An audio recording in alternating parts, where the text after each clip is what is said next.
Christ alone, my hope is found. He is my light, my strength, my song. Las buenas obras no nos salvan. Pero una vez tú salvo o tú salva, tú das buenas obras. Tú te comportas como Cristo se comportó.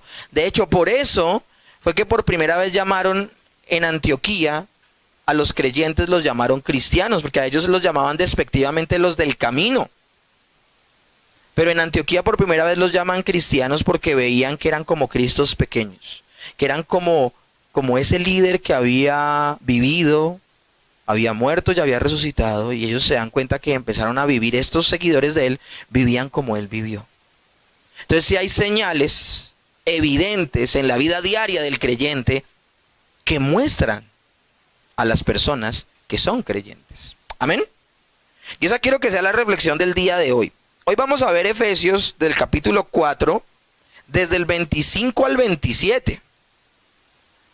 Ahora, sucedió algo atípico aquí en la iglesia, y es que nosotros habíamos tenido ya un seminario de eclesiología aquí meses atrás, donde el pastor Pablo vino y nos compartió 4 temas.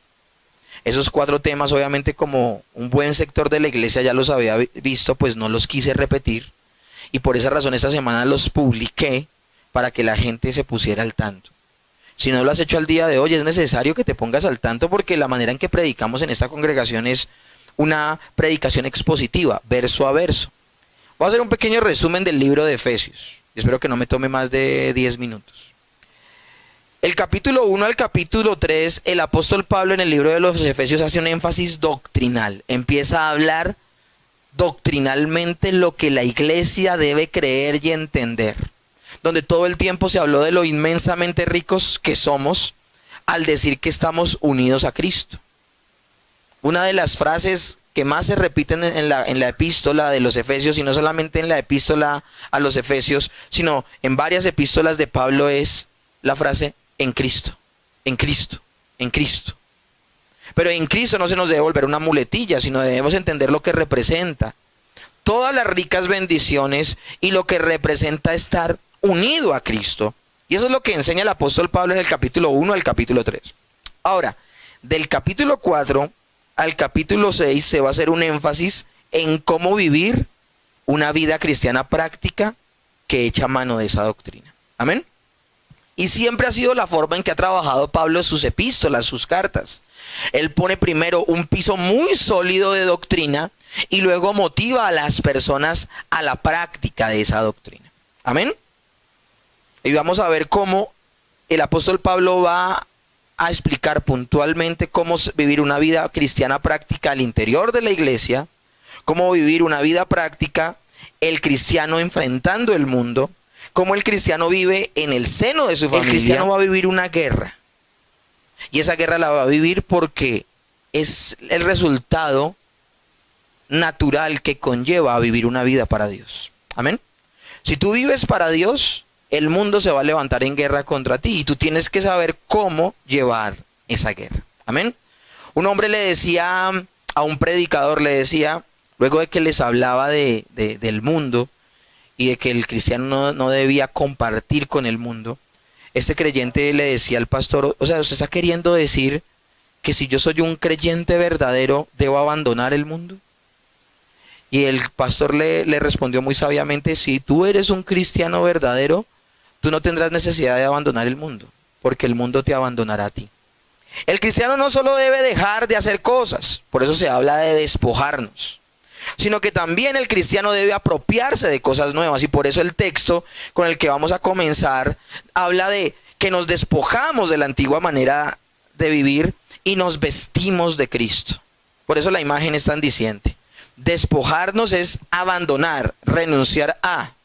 Pero también habla de revestirnos de una nueva actitud. A mí me llama la atención que eso se lo está escribiendo el apóstol Pablo a creyentes, no a incrédulos, a creyentes. Y cuando habla de despojarse y de vestirse, está hablando en un tiempo presente continuo. O sea, es algo que siempre se va a tener que dar.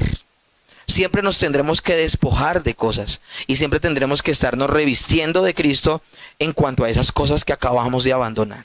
Amén. ¿Cuál es la forma en que el Señor le ha dicho al creyente que puede renovar su mente. ¿Cómo? ¿A través de qué? A través de la palabra de Dios. Solo a través de la palabra de Dios logrará apropiarse de su nuevo estilo de vida. Es decir, si tú y yo no tenemos una vida devocional, difícilmente vamos a tener una nueva manera de vivir. Si tú no tienes comunión con Dios, si tú no estás quitando tus... Cuando habla de despojarse, habla también de quitar la mirada de cómo tú vivías antes y poner tu mirada en cómo Dios quiere que tú vivas. Y por eso es que vamos a entrar a estudiar lo que vamos a estudiar estos pasajes. Puntualmente se te va a decir, haga esto. Y no hay negocio, o lo haces o lo haces. Eso evidenciará que eres creyente. Nuestra vida práctica cristiana está ligada a la doctrina que recibimos y abrazamos. El apóstol Pablo ha enseñado doctrina, inmediatamente pasa a la práctica. Terrible aquellas iglesias que quieren pasar directamente a la práctica sin doctrina. Pero también aquellas iglesias que solo se quedan en la doctrina sin práctica. No hay la una sin la otra. Nosotros debemos entender por qué vivimos ahora de la manera en que vivimos.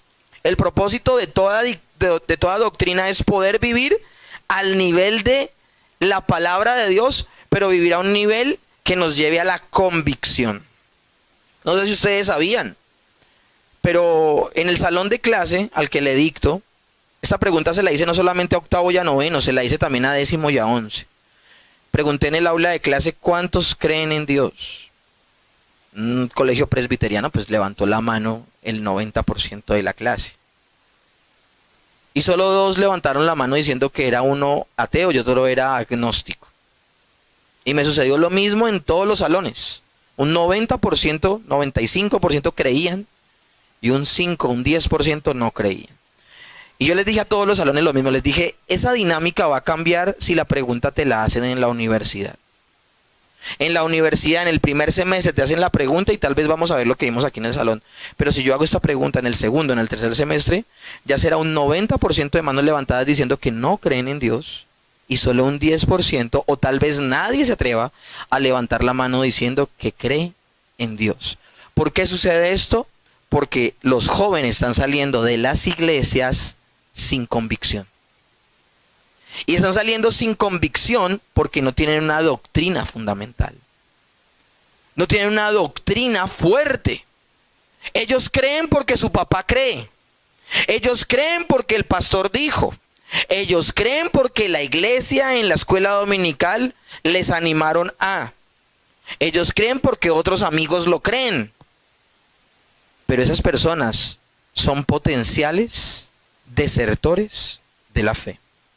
Tú no debes creer porque el del lado cree. Tú no debes creer porque el pastor dijo. Tú no debes creer porque tu esposa cada vez que habla el pastor te pega un codazo. Tú debes creer porque tienes una comunión con Dios basada en la doctrina de la palabra de Dios. Amén. El propósito de toda doctrina es poder vivir al nivel de ella con convicción. Aquel cristiano que no madura y se niega a vivir lo que sabe y crece en santidad, se convierte tarde o temprano en un problema para la iglesia. Vuelvo y repito esto. Si tú no maduras en tu fe, pasándola del entendimiento y la emoción a la práctica, tarde o temprano te convertirás en un problema para la iglesia. Porque si tu vida de práctica no evidencia lo que crees, está haciendo una contradicción. El cristiano debe ser coherente con la verdad que abraza. Amén. Ahora, después de esta pequeña introducción, el último verso, antes de comenzar puntualmente, el apóstol Pablo ha dicho, despojándonos de nuestra pasada manera de vivir, revistiéndonos de Cristo. E inmediatamente después en el verso 25 dice, por lo cual, ha hablado de despojarse, va a usar un sinónimo. Por lo cual, desechando la mentira, hablando verdad, cada uno con su prójimo, porque somos miembros los unos de los otros. Esta va a ser la manera en que se va a mover el apóstol Pablo de aquí en adelante. Al decirle a la iglesia cómo debe vivir, cómo debe, al creyente, qué debe desechar de su vida, y también cómo debe enfrentar el mundo, y también cómo va a vivir al interior de su casa y cómo va a enfrentar esa guerra que va a tener que enfrentar. Él va a hablar en 3 tópicos. Primero le va a decir al creyente qué debe abandonar. Segundo le va a decir qué debe abrazar luego de abandonar lo que abandona. Y tercero le va a decir por qué razón debe hacerlo. ¿Ok? No hay una respuesta más baja de un padre a un hijo que esta. Pero papi, ¿por qué debo hacer esto? Porque sí. Yo como maestro, yo no le puedo dar esa razón a un estudiante. ¿O ustedes se imaginan yo dándole esa razón como pastor a ustedes cuando ustedes me pregunten algo? Pero pastor, ¿por qué debo ofrendar? Porque sí. O sea, voy a generar una madurez en ti tremenda, ¿no? Profunda. Pues les tengo noticias. Así se está fundamentando esta iglesia contemporánea. Porque sí. Varias veces le he preguntado a las personas, ¿pero por qué tú crees eso? Porque el pastor lo dijo.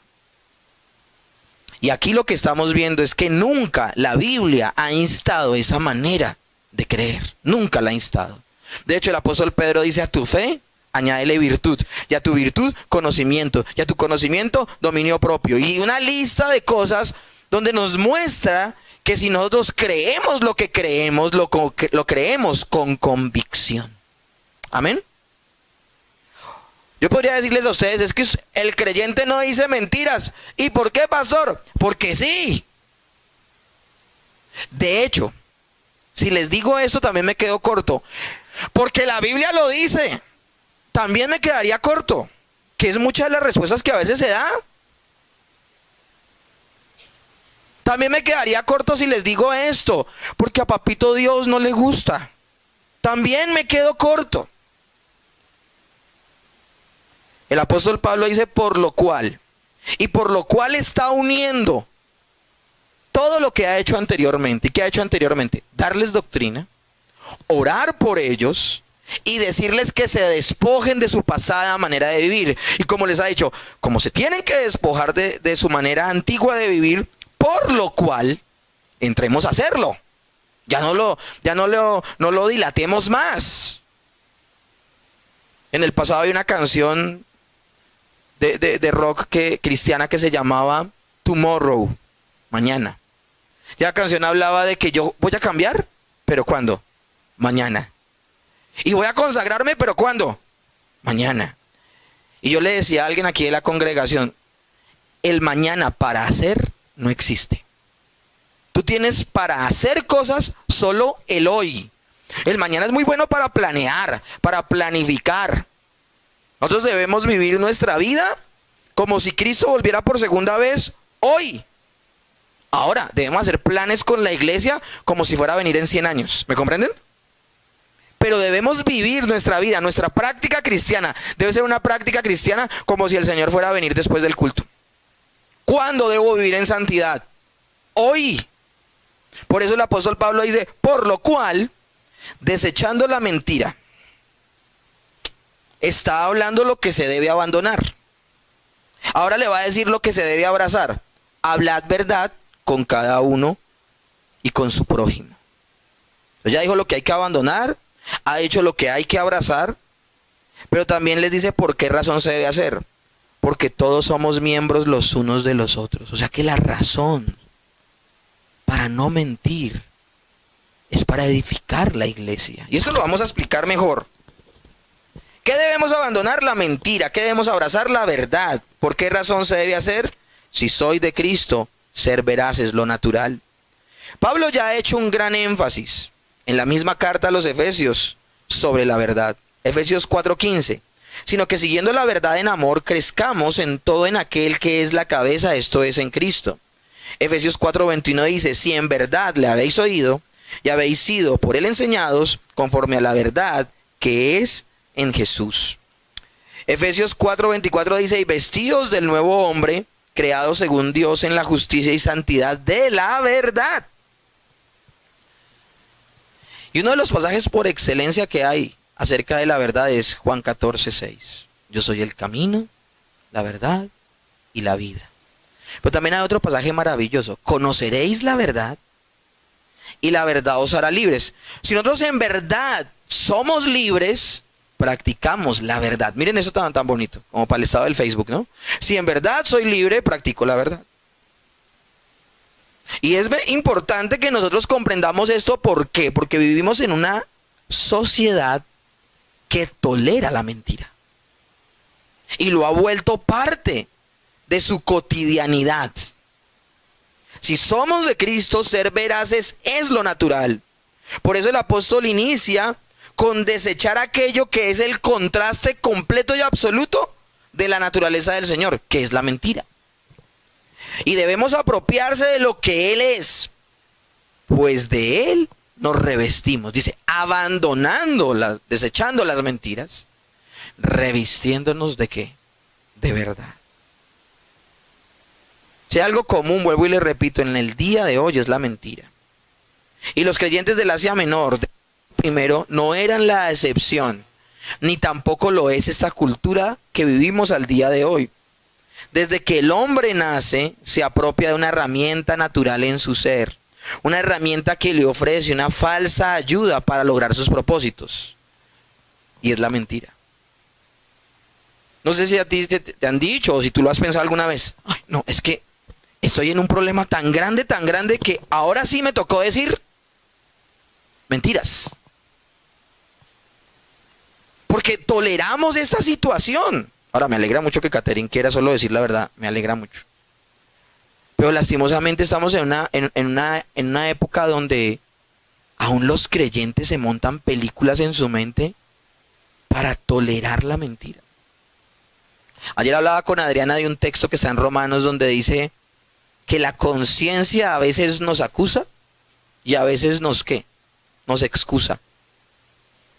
Dices una mentira y tú, uy, tenaz, no, me siento tan mal. Pero si tú te dejas permear por el mundo, va a haber oportunidades donde vas a tomar no la conciencia de un creyente, sino la conciencia de la gente del mundo. Y la gente del mundo con su conciencia no se siente acusada por las mentiras, sino que su conciencia los excusa de decir mentiras. Dice, no, es que acá tocaba. Salmo 58:3 dice, se apartaron los impíos desde la matriz. Se descarriaron hablando mentiras desde que nacieron. Las personas son mentirosas ¿desde cuándo? Desde que nacen. Si Mateo tuviese conciencia, hablando de que ya tiene la capacidad de sus actos y su uso de razón, le aseguro que lo primero que él haría sería mentir. Porque es algo que está metido entre nuestros huesos. El mundo en teoría condena la mentira. Toda la gente dice mentiras. Pero nadie se para diciendo, mintamos. Dígame qué político se levanta a decir, mintamos. Ninguno. Pero yo les pregunto, ¿los políticos mienten? Ningún maestro se levanta a decir, mintamos. Pero los maestros mienten. Qué terrible es que un creyente de labios para afuera diga, no mintamos. ¿Y qué? Mienta. La gente echa manos de la mentira para salir de situaciones apremiantes que les ha llegado a su vida, para obtener aquello que desean. Hay gente que ya no ve la mentira como mentira, sino como astucia. No, es que él no es mentiroso, es abeja. Algunos hasta escudan la mentira en un gentilicio. Es que no es mentiroso, es paisa. A tal punto se ha vuelto común la mentira que el hombre las clasifica en mentirillas piadosas y en mentirillas graves, en mentiras oscuras o mentiras blancas, en mentiras o en mentiritas. Yo les pregunto, ¿esa es la clasificación de la mentira para Dios? La mentira es mentira. La vida de muchos hombres está sostenida sobre las mentiras. Una mentira sostiene a la otra y otra sosteniendo a la anterior, al punto de que los hombres ya no saben qué en sus vidas es verdad o qué es mentira. El hombre no nacido de nuevo, y aclaro esto, porque yo no te estoy diciendo todo esto para alcahuetear la mentira al interior de la iglesia. Quiero dejar claro esto: el hombre no nacido de nuevo, el hombre sin el Espíritu Santo de Dios, es mentiroso. Y el ser mentiroso es un fiel hijo de Satanás. Juan 8:44 dice: vosotros sois de vuestro padre el diablo, y los deseos de vuestro padre queréis hacer. Él ha sido homicida desde el principio, y no ha permanecido en él la verdad, porque no hay verdad en él. Cuando habla mentira, de suyo habla, porque es mentiroso y padre de mentira. ¿Sabe por qué se le llama a Satanás padre de mentira? Porque fue el primero que mintió. El Señor Jesús le dice a los líderes religiosos de su época: ustedes son hijos del diablo porque las obras del diablo hacen. ¿Y cuáles eran las obras del diablo?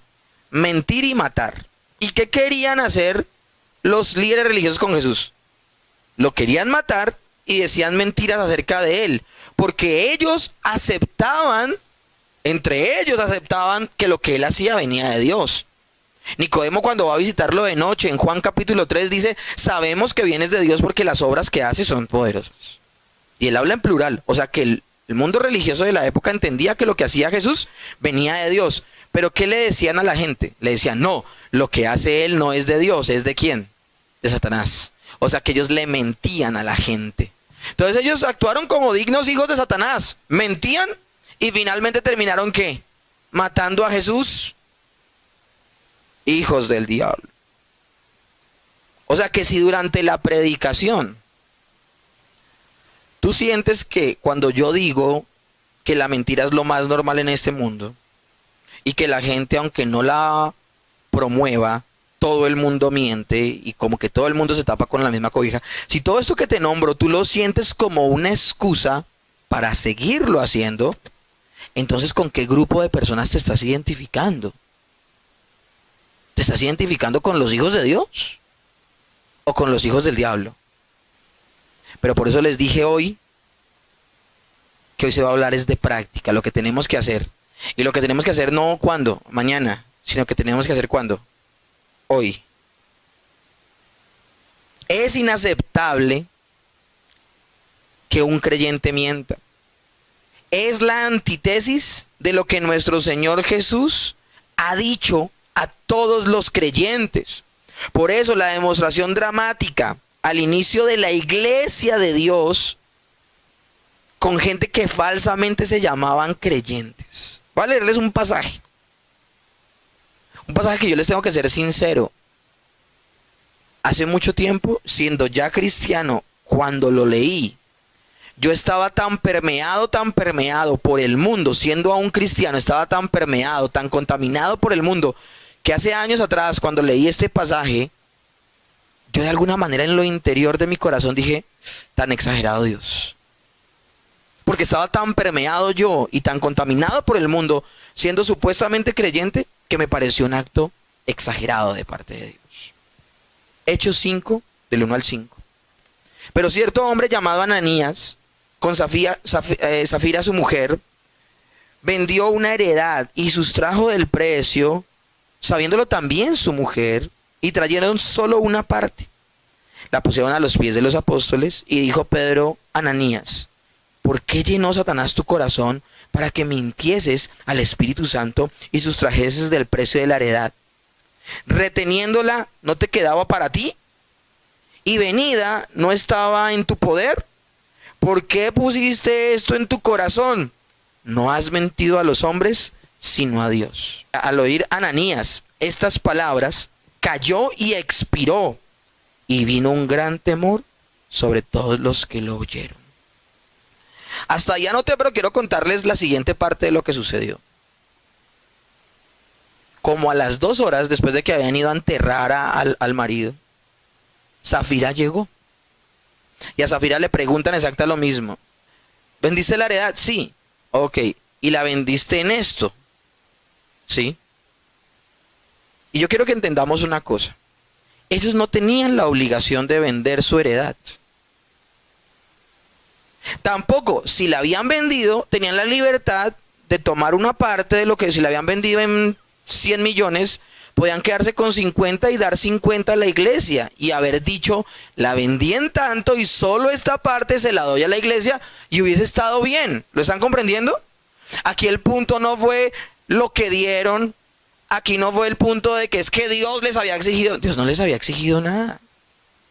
De común acuerdo, los creyentes del primer siglo habían dicho, no vamos a tener heredades propias, sino que todo va a ser de todos y lo vamos a traer. Anterior a ellos había venido Bernabé y había vendido su heredad, y todo en lo que lo había vendido él lo había dado a la iglesia. ¿Me comprenden? Pero aún Ananías y Zafira tenían la posibilidad de que si la habían vendido en un precio, podían dar la parte que ellos quisieran, pero díganlo, ¿ok? Pero ellos dijeron, no la vendimos en 100, la vendimos en 50 y estamos dando el 100% de la que la vendimos. O sea, ¿ellos qué hicieron? Mintieron. Entonces le están preguntando a Zafira, ¿Zafira la vendieron en 50? Dijo, sí. Y Pedro le dice, mira, escucho los pies de los que acaban de venir de enterrar a tu marido por mentir al Espíritu Santo, y te van a enterrar también a ti. Se murió también ella. Vuelvo y le repito, la vez que yo leí esto hace unos años atrás, hace como 10 años atrás, 12 años atrás, yo ya llevaba como 8 años de creyente. Y ya había leído ese pasaje, pero son de esos pasajes que uno evitaba en el mundo carismático, porque no hablaba de bendiciones. Yo decía, pero por mentir, ya ahí de entrada, yo estoy recontaminado. Porque en Dios no hay clasificación de pecados. Yo no puedo decir que mentir es mucho más inferior que robar. Porque en la clasificación de pecados de Dios, pecado es ¿qué?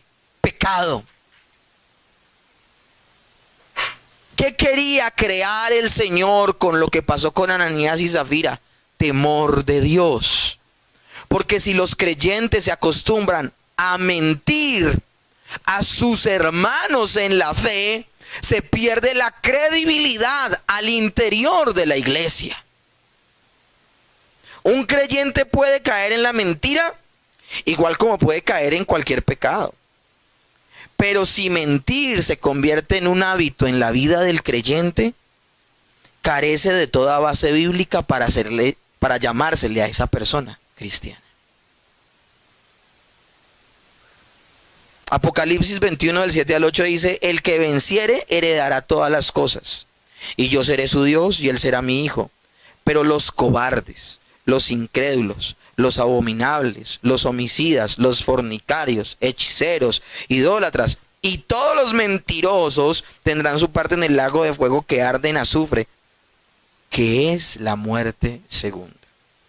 Miren con qué pecados, rodeado de qué pecados está la mentira en este pasaje. Sí, sin duda el que tiene como práctica común la mentira, el engaño, la falsedad, no está unido a Cristo. Desde nuestro punto de vista como cristianos, mentir es una indicación que tenemos comunión no con Dios, sino con el diablo, pues Él es el padre de mentira. Es por eso que el apóstol Pablo dice, por lo cual desechando la mentira, que es la misma palabra utilizada en el verso 22 donde dice, despojaos de vuestra antigua manera de vivir. Así que la relación es clara, puesto que ya no somos lo que éramos antes, como estamos en Cristo, despojémonos del viejo hombre y vistámonos del nuevo. Por eso es natural que nos despojemos de la mentira.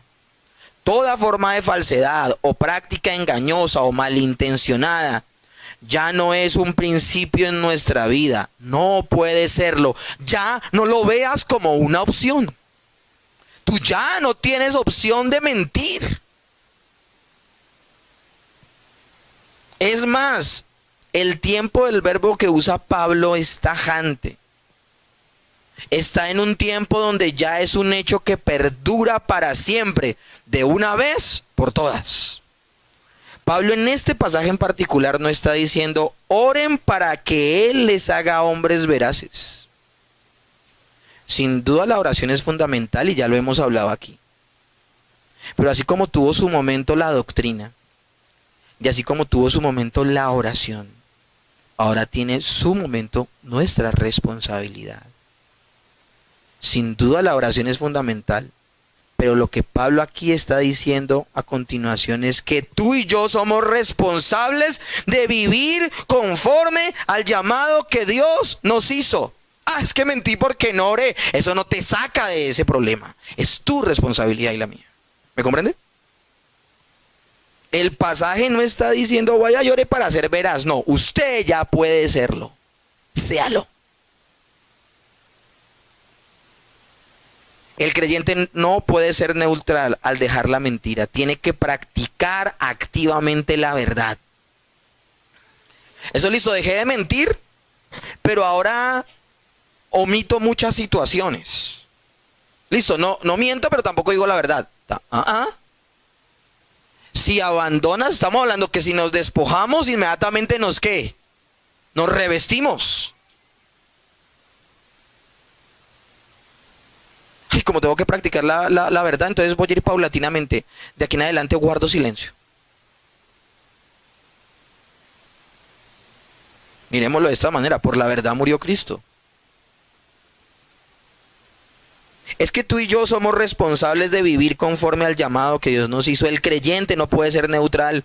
Evitar las mentiras es de poca utilidad si no se persigue activamente la verdad. Evitar la mentira no sirve de nada si activamente no persigo la verdad. El que de Cristo está revestido debe ser alguien conocido porque su palabra no ofrece duda alguna. Que alguien pueda decir, no, yo no dudo. ¿Por qué? Porque lo dijo Henry. No, yo no dudo. ¿Por qué? Porque lo dijo Rubén. No, es que yo no dudo. ¿Por qué? Porque lo dijo Edison. Y esas personas son de una sola pieza. O sea, ellos viven lo que creen. Eso dice la gente acerca de ti. Ser veraces no se limita al lenguaje. Ser veraces es el principio rector de nuestra vida total. El Señor, a través de Pablo, ha dicho qué es lo que deben deshacerse, qué deben abrazar, pero ahora deben entender por qué. ¿Ok? Ese es el orden que estamos viendo. Y el apóstol Pablo dice, porque somos miembros los unos de los otros. Cristianos, ¿por qué tenemos que vivir de esa manera? Es lo que le está diciendo el apóstol Pablo. Mis hermanos, yo les pregunto a ustedes, ¿por qué debemos vivir de esa manera? De una manera veraz. Algunos dirán, porque los demás cristianos así lo hacen. Porque esa es la manera correcta, la conducta moral e intachable, ética del hombre de bien. No, ese no es el cristianismo. Muchos creen que esa es la vida cristiana, pero eso no es. El moralismo humanista no es lo que nos motiva a vivir en veracidad. Dicho pensamiento convierte a la fe cristiana en un simple conjunto de principios morales y éticos. Este pensamiento convierte al cristianismo en tan solo una lista larga de cosas que hay que hacer en un sistema moral. Y aún más grave, le quita el carácter único a nuestro Señor Jesús mismo. Porque en principio tú eres veraz, porque quieres ser como Cristo. Amén. Si yo te pregunto a ti por qué no dices mentiras y tú me dices porque es lo correcto, no te está animando a hacerlo concretamente las Escrituras. ¿Qué diferencia habría entonces? No habría ninguna diferencia. De hecho, hay personas que moralmente pueden llegar a ser muy correctas y son ateas. ¿Ok? Entonces eso no es lo que nos motiva. Hay una enorme diferencia del actuar del incrédulo del actuar del cristiano. El incrédulo que trata de vivir una vida moral correcta lo hace cuidando su buen nombre. Lo hace exaltándose él mismo y lo hace para sentirse orgulloso de sí mismo. ¿Ok? Mientras que el cristiano lo hace bajo verdades trascendentales que giran en torno a la obra del Señor Jesucristo y su gloria. Y dicha verdad lo humilla, conoce su condición de incapacidad y gime a Dios por su asistencia. ¿Lo comprenden? Es una posición muy distinta, la de un hombre moralmente correcto a la posición de un cristiano. Una persona que es humana, es moralmente ética, lo hace motivada enteramente por su ego, que si su ego no está, no sería moralmente correcta. Mientras que nosotros nos motiva a ser santos el ser como Cristo. Nuestro motivo no somos nosotros. Si nuestro motivo fuéramos nosotros mismos, viviríamos ¿qué? Apartados de Dios. El motivo, el motor que nos lleva a vivir una vida santa es un motor que trasciende de nosotros mismos. El cristiano vive como debe vivir por una verdad que afecta a lo más profundo de su ser. Y quiero leer algo que dice Martin Lloyd-Jones que me llamó la atención al respecto. Los sistemas morales del mundo simplemente se enfocan en vertir productos químicos en la corriente de agua contaminada. El cristianismo se remonta a la fuente de la corriente y la hace pura. Va hacia abajo hasta el fondo y produce una nueva creación. Un nuevo hombre llega a ser. Me encantó esa metáfora. Es fundamental saber por qué vivimos como vivimos. El por qué nos despojamos de la mentira y vivimos bajo el principio de la verdad se centra en la unidad de los creyentes. Y el contexto de la carta nos enseña que la unidad es algo que el Señor Jesucristo dio a su iglesia y es nuestra labor mantenerlo. ¿Cómo puede mantenerse la iglesia de Dios en pie si al interior de la misma iglesia no hay credibilidad entre sus miembros? Porque es que la credibilidad se puede perder si empieza a pulular de manera grandísima la mentira. Sí, hemos hablado aquí en pasajes anteriores de que Dios nos enseña cuán grande e incondicional es su amor, soportando y tolerando a mi hermano que tengo al lado que no es perfecto. Sí, eso es verdad. Pero en la iglesia nunca se va a poder negociar que entre sus miembros se digan la verdad. Está bien que tú dudes allá afuera de lo que te dicen porque es gente caída. Pero al interior de la iglesia, la palabra del creyente debe ser algo muy importante. Pablo apela a lo que somos y ahora toma nuestra condición como coherederos o comiembros de Cristo al interior de la iglesia. No es estrictamente el abandono de la falsedad que nos impulsa a la verdad cristiana. Más bien es la comunión con los demás. El pasaje en ningún momento dice, dejen la mentira, porque es correcto. Dice que dejen la mentira para tener comunión los unos con los otros. La confianza que produce el ser veraz es un elemento crucial al interior de la iglesia. Y es tan crucial porque nosotros somos un cuerpo, el cuerpo de Cristo. ¿Ustedes se imaginan que el cerebro le diera una señal mentirosa al pie y por eso el pie dé un paso en falso y se fracture? Si esa fuese la condición natural de un cuerpo, llegará el momento en que el pie ya no confíe en lo que le dice el cerebro y va a obviar las órdenes del cerebro y ese cuerpo será uno. ¿Están entendiendo el punto? ¿Están entendiendo por qué es tan importante la verdad al interior del cuerpo de Cristo? Tú como creyente individual tienes una responsabilidad de vivir una vida acorde a tu llamado. Pues tienes una responsabilidad con la comunión donde Dios te ha colocado y a la cual estás unido. Cuando mientes le haces daño a la iglesia. Hay gente que piensa cuando yo peco solo me afecto yo. No, no solo te afectas tú, afectas a toda la congregación. Porque quebrantas la confianza que ella debe tener en ti. Y basado en esa confianza la iglesia se va a desarrollar. Iniciando la predicación les dije. Si yo insisto en no madurar, tarde o temprano voy a afectar a la iglesia. Donde no hay sinceridad en el trato mutuo, no es posible que prospere la comunión eclesiástica. Estamos destruyendo la confianza que protege la armonía del cuerpo de Cristo.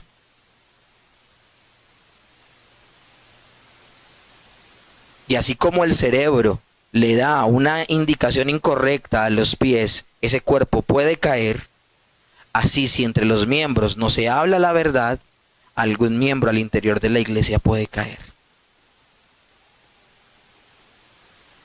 ¿Se acuerdan ese pasaje que dice: ay de aquel por el cual uno de estos pequeñitos tropiece? ¿Qué dice el pasaje? ¿Sería mejor qué?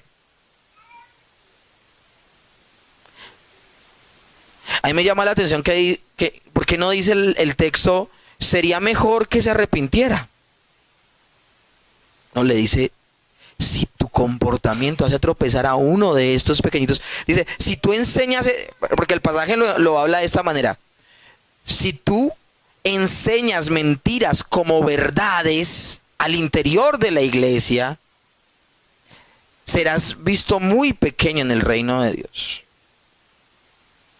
Y luego sigue hablando el mismo pasaje diciendo: si por enseñar mentiras como verdades haces tropezar a uno de estos pequeñitos, el pasaje no dice arrepiéntete, el pasaje dice: es mejor que se suicide.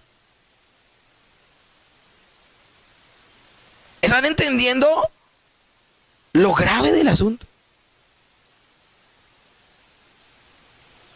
Que alguien diga: ¿y por qué haces eso? Ah, porque él lo hace. Ahora, es un acto de inmadurez del que lo hace, pero es un acto de irresponsabilidad el que está dando mal ejemplo. ¿Lo comprenden? Pues es importante la veracidad. Cuando mentimos al interior de la iglesia, se le hace daño al camino natural de la congregación. Así que, hermanos, califiquemos toda clase de mentira como pecado. No rebajemos su gravedad. Proverbios 12:22 dice: los labios mentirosos son abominación a Jehová, pero los que hacen la verdad son su contentamiento. La palabra abominación sí que es fuerte, ¿no? Pero es que eso es. Si en algún momento tú o yo toleramos la mentira, ¿saben por qué la tolerábamos? No por el Espíritu Santo, por nuestro remanente de pecado. Cuando hablamos verdad, imitamos a Dios. Cuando mentimos, imitamos a Satanás. La pregunta en este primer punto es: ¿a quién estás tú unido? ¿A quién estoy yo unido? Y para finalizar, el segundo aspecto que trae el apóstol Pablo para desechar es el resentimiento. Este pasaje es reconocido por todos nosotros. Efesios 4, 26 al 27. Airaos, pero no pequéis. No se ponga el sol sobre vuestro enojo, ni le deis lugar al diablo. Lo primero que tenemos que decir es que el versículo reconoce que hay algo así como un enojo cristiano correcto. El pasaje lo dice. Porque dice que hagamos, pero que no hagamos. Airaos, pero no pequéis. Hay gente que dice: sí, yo me puedo airar, pero lo que está mal es sentir ira. Bueno, dígame cuál es la diferencia. ¿Cuál es la diferencia entre airarse y la ira? Cuando airarse es exponer mi ira. Entonces dejemos primero claro, ese dichito de que yo me puedo airar, pero no puedo sentir ira, no es una buena traducción del pasaje. ¿Me comprenden? Airarse es que tú dejas salir tu ira. Eso es airarse. Sin duda hay situaciones que producirán ira en nosotros. Por eso el apóstol Pablo aquí no prohíbe la ira. Él no dice: no tengan ira. Noticias como la aprobación del aborto, ¿qué producen en ti? ¿Qué producen en ti la aprobación de adopción por parejas del mismo sexo? ¿Qué producen en ti? Sin duda estas noticias producen en nosotros ira. ¿Qué produce en ti cuando escuchas hablar a una persona con el evangelio de la prosperidad, engañando a su congregación y hablando descaradamente y desangrándolos financieramente? O sea, tú, ay, terrible. No, ¿qué sientes? El cristiano debe, no es que si puede, el cristiano debe airarse contra todo lo que va en contra de la palabra de Dios. Todo lo que quieren convertir como ley. que va en contra de Dios. Nosotros debemos demostrar nuestra inconformidad, nos debemos airar. Y actuar de esa manera es demostrar que el carácter de Dios está en nosotros, porque uno de los atributos divinos de Dios es la ira. Y la ira es que Dios odia con todo su ser ¿qué? El pecado. Y si nosotros somos la imagen de Cristo, debemos hacerlo. Ahora, Efesios 5:6 dice: nadie os engañe con palabras vanas, porque por estas cosas viene la ira de Dios sobre los hijos de desobediencia. O sea, que se exalten esas mentiras como verdades, deben exponer. La iglesia no puede tener una posición neutral ante situaciones tan graves como las que se están presentando. No podemos tener una posición imparcial. Debemos parcializarnos y debemos defender lo que Dios dice. Dios aborrece intensamente el pecado y nosotros debemos hacer lo mismo. Si somos indiferentes a la injusticia, el pecado está prevaleciendo. Nuestro camino no es la indiferencia. Alguien ha dicho: protesto contra los protestantes que ya no protestan. El hecho de no reaccionar con indignación e ira contra el pecado es siempre un signo de decadencia moral. Si la iglesia no protestara en contra de estos pecados exaltados y autorizados por la sociedad, terrible. No concibo una iglesia neutral, una iglesia que ve el pecado y tú, ay, pues tenaz, hay que orar. No. O sea, el pasaje no nos está diciendo que no nos podemos airar.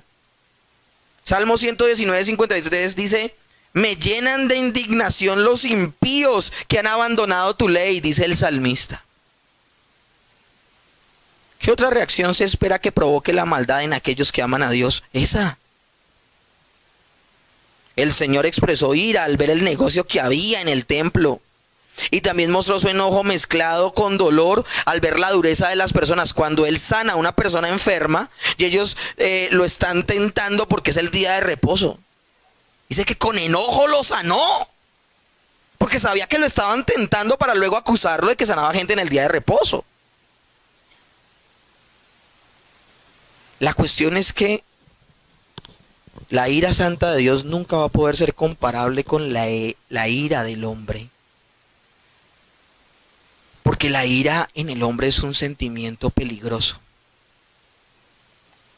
Porque tiende a desbordarse. Que acá uno puede salir acá, el pastor dijo, y mira, le dice el esposo a la esposa: tu comportamiento me indigna. Y ya arremetes. Porque el pastor dijo: no, tengo que aclarar. El pasaje no dice que no vamos a sentir ira. Ahora, la ira está condicionada solo y absolutamente cuando los valores de la palabra de Dios están siendo pisoteados. ¿Me comprenden? Porque realmente tú no estás buscando tu honor, estás buscando el honor ¿de quién? De Dios. Ahora, la ira es un sentimiento peligroso porque tiende a desbordarse. De allí que el apóstol Pablo utiliza una palabra más fuerte para la palabra ira. Dice, la palabra griega es paroxismo. No es la palabra para ira, es la palabra para cuando se desborda la ira. ¿Ok? En la Reina Valera se usa la palabra enojo. Airaos, pero no pequéis, no se ponga el sol sobre vuestro enojo. Pero la palabra enojo se queda corto en la Reina Valera. La palabra que usa en griego Pablo es paroxismo. Y paroxismo significa el mayor grado de exaltación de un sentimiento. Qué bueno tener paroxismo en el amor. Qué bueno tener el paroxismo en la humildad. Pero paroxismo en la ira. El cristiano no puede permitir que la ira correcta se desborde en una acción pecaminosa. Vuelvo y repito, el cristiano no puede permitir que la ira correcta se desborde en un sentimiento pecaminoso. No sé si te ha pasado que estás peleando por algo que tienes toda la razón, pero lo estás diciendo mal. ¿Sí te ha pasado? Lo que estás diciendo es lo correcto, pero lo estás expresando de la manera incorrecta. Cualquier ira o expresión de ira excesiva, violenta, incontrolable, fuera de control, es un tipo equivocado de ira. Y es por eso que Pablo inmediatamente restringe dicho sentimiento a decir: airaos, pero no pequéis. Mis hermanos, debemos estar seguros de que nuestra ira, primero que todo, no produce del orgullo herido. No cuidarnos de que no estamos defendiendo nuestro honor. Porque pues ¿cuál honor? Tampoco puede motivarlo el rencor, la malicia, el espíritu de venganza. Para nosotros es difícil practicar una verdadera ira santa o una indignación justa, porque dicho sentimiento se mezcla contra nuestra... Miren, la ira santa de Dios puede actuar en nosotros, pero se mezclan con nuestros sentimientos pecaminosos caídos y la contaminan. La ira crea el ambiente donde el pecado puede florecer. Es por eso que la ira prolongada es peligrosa. Airaos, pero no pequéis. Y le pone un término a la ira: no se ponga el sol sobre vuestro enojo, porque cuando la ira se perpetúa, permanece, se le da lugar ¿a quién? Y el término dar lugar al diablo me llama la atención. Dar lugar al diablo es lo siguiente. Imagínense un bus mío lleno, repleto de personas. Y en la estación donde estás, se abre.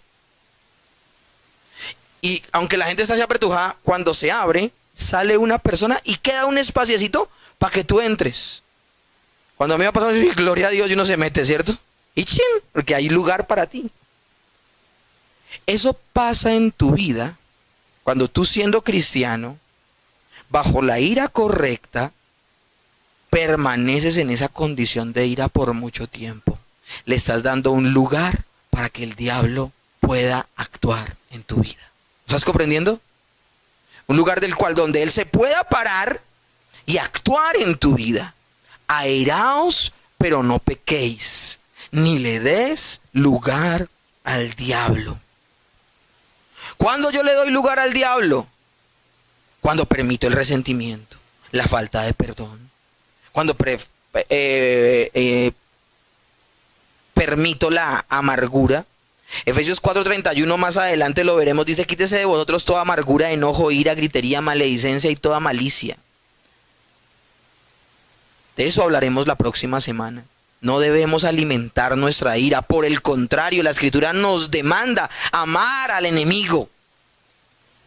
Mateo 5:44, pero yo os digo: amad a vuestros enemigos, bendecid a los que os maldicen, haced bien a los que os aborrecen y orad a los que os ultrajan y os persiguen. William Hendrickson dice: aborrecer el pecado, pero amar al pecador, requiere de una gran dosis de gracia. ¿Cómo yo hago para que la ira no me tome? ¿Cómo hago para que la ira prolongada permanezca en mí? Hemos hablado de que el principio rector del creyente debe ser el amor. Cuando abracé la fe bíblica, los primeros meses me enredaba en unas conversaciones donde yo sé que Dios me da una habilidad con la palabra, y donde convertí en ropa de trabajo a más de una persona y pequé. Porque ya la conversación pasaba de un escenario donde estaba motivándola a que se convirtiera, era a ponerla en ridículo enfrente de un chat. ¿Me están comprendiendo? Y una persona que no tiene casi doctrina, que está repitiendo sencillamente lo que está diciendo otra persona por años, era muy fácil ponerla en ridículo. Y yo pequé.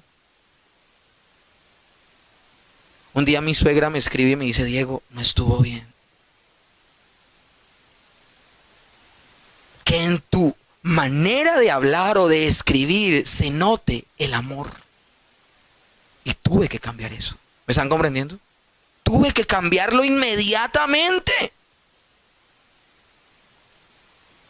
Y donde veo que una conversación ya se torna muy fuerte y donde la persona no va a cambiar su punto de vista, yo lo que hago es, con espíritu manso, intento, y si no, me aparto.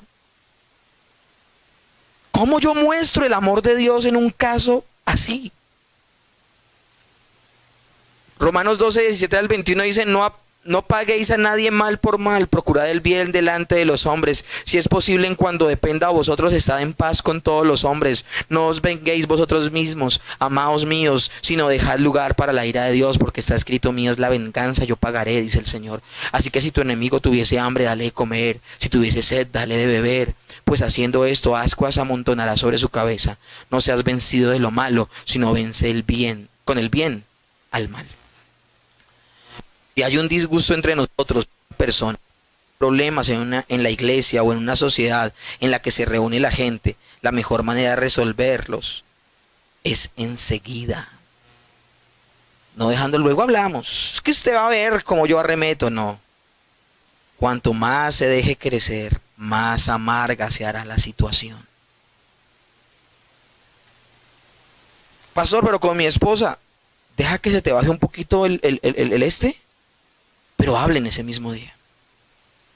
Y luego más adelante, porque el apóstol va a hablar puntualmente de cómo los maridos deben tratar a las mujeres y las mujeres cómo deben tratar. O sea, ya puntualmente más adelante lo hablaremos. Por favor, no dejemos cosas pendientes. ¿Cómo puede alguien orar al Señor si tiene problemas pendientes con su hermano? ¿Cómo puede alguien tomar la cena del Señor agarrado con alguien de la misma iglesia? Yo no entiendo cómo se puede hacer eso. Cuando se habla de ni deis lugar al diablo, es que no demos espacio en nuestras vidas para que el diablo pueda operar. No estoy hablando de que te poseyó, pero tú sí le puedes darle lugar a él en cuanto a que, en que con tu comportamiento no reflejes que eres hijo de Dios. Amén. Cuando lo eres.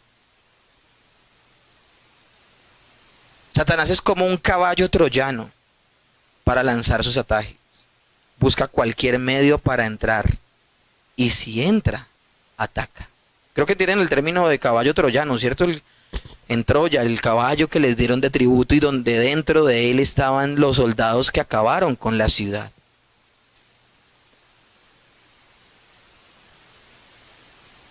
Busca cualquier medio. 1 Corintios 7:5 dice, no os neguéis el uno al otro, a no ser por algún tiempo mutuo de consentimiento para ocuparos sosegadamente en la oración y volver a juntaros el uno al otro, para que no sea tentado por Satanás a causa de vuestra incontinencia. Estaba hablando de la relación entre el hombre y la mujer, de que el hombre y la mujer no se pueden negar en su área íntima para no darle ¿qué? Lugar al diablo. Y 2 Corintios 2 del 10 al 11 dice, y al que vosotros perdonáis yo también, porque también yo lo he perdonado. Si alguien ha perdonado, por vosotros lo he hecho en presencia de Cristo, para que Satanás no gane ventaja alguna. Esos dos textos dejan hablar que al interior de la iglesia, por no ser sabios en nuestras relaciones y por no actuar en amor, el diablo puede actuar. En el caso de los maridos y de las esposas, en no cuidando su área íntima y guardándose el uno al otro, se le puede dar lugar al diablo. Y en el caso de los creyentes, cuando un creyente tiene prolongadamente un problema con otro creyente, o cuando se pone, por ejemplo, en disciplina a una persona y la persona mostró arrepentimiento y mostró entrega y mostró que entendió su error, pero uno sigue ahí metiéndole el dedo en la llaga, se le puede estar dando lugar al diablo, porque esa persona tal vez en su debilidad y estando apartada de la congregación porque está en un estado de disciplina, si el pastor sigue y sigue y sigue allí, esa persona se puede ¿qué? Se puede cansar y se puede ¿qué? Ir. A mí me encanta la Biblia, como la misma Biblia blinda a la iglesia. Sí, puede sentir ira, pero que no se descontrole. Porque aún la ira la debes manejar en amor. Oh. Señor, en esta mañana te doy las gracias. Sermones prácticos como el de hoy, gloria a ti, Señor. Gracias por tu palabra, por permitirnos reflexionar. Ahora solo nos resta vivir a la altura de estos mandamientos, entendiendo por qué debemos abandonar lo que abandonamos, por qué abrazamos esta nueva visión y cómo hacerlo. En el nombre de Cristo Jesús. Amén y amén.